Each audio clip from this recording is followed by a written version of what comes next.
Zuquette, followed by Robert McNamara, followed by Richard Disbrow. If they could be in the front row, that would be great. I'll fit you in, but Mr. Maddox is our next speaker. Mr. Maddox, before you begin, let me make sure the folks who are seating you time. Susan Orlovsky. Is Susan present? If she could raise her hand. Thank you, ma'am. Christian Carrillo. Thank you. Caitlin Haley. Caitlin, thank you. Bernadette Butkowitz. Thank you. Evangelina Hernandez. Thank you. And Satomi Ross-Ziegler. Thank you very much. You'll have 7 minutes, sir. Good afternoon, council members and staff. And I'm here to officially ask that you place the Yes for a Better San Diego initiative on the ballot. I'm here on behalf of our labor movement. We're not those money interests. We're standing here in support of working people.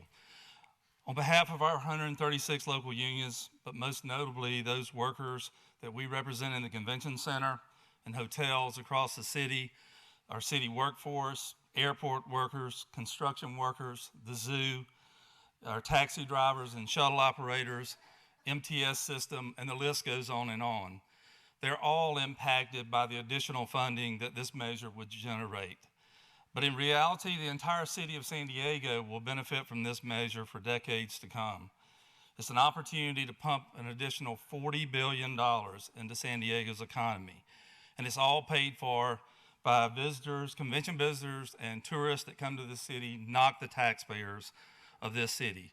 Recently, this council just addressed in a much awaited plan, the community action plan on the homeless that was released.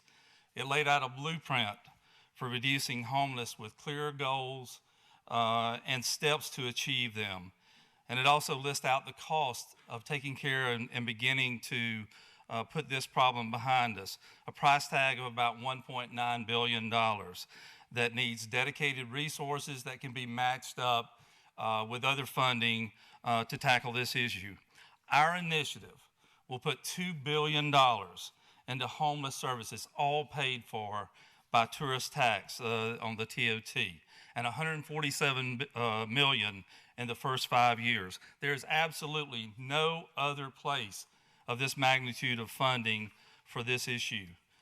And additionally, our initiative creates 7,000 good blue-collar jobs and thousands of additional construction jobs, which is why you see all of these workers here today supporting this. Jobs for San Diegans that will support communities, and it'll also provide hope for many of those that are homeless, that they have some path forward to take care of themselves and their families. Today's choice seems simple: to place an initiative on the March 2020 ballot, an initiative discussed broadly in public for over a year.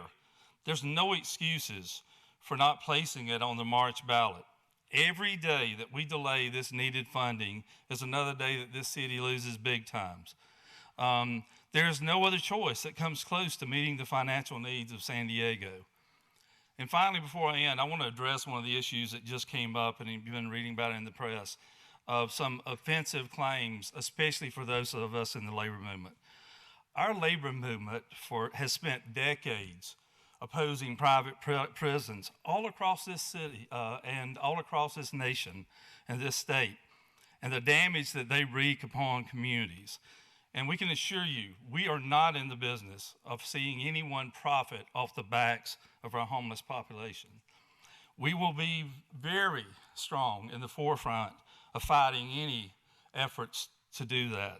When we crafted this initiative, we were at that table. We made sure to put in accountability, solid protections for this community. It requires financial audits annually. It requires a Citizens Advisory Committee to look at it and assess and make recommendations, especially on the issues of homelessness. And it provides complete oversight by this city council so that to monitor every single dollar of the taxpayers. And anyone who says otherwise is using a by means any necessary approach to stop an initiative they simply don't want.